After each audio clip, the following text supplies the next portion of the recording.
అస్సలాముఅలైకుం వరహమతుల్లాహి వబర్కతు. Welcome back to my channel. ఈ దుల్హిజ్జా 10 రోజులు చాలా ఘనత గల రోజులని మనందరికీ తెలిసిన విషయమే.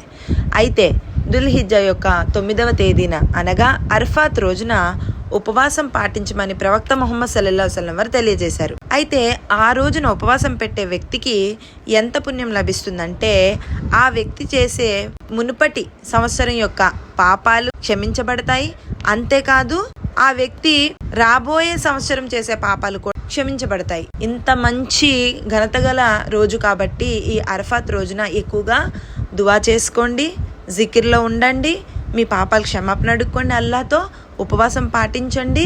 అంతేకాదు ఈ 10 రోజుల్లో దాన ధర్మాలు చేయాలని కూడా నేను ఒక వీడియో పెట్టాను.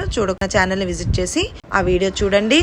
ఇన్షాల్లా అల్లా సుబ్హానహు వ తఆలా మనందరికీ ఉపవాసం పెట్టే ఘనతని ప్రసాదించుగాక. ఆమీన్. Authenticated by Sahih Muslim Hadees 1162.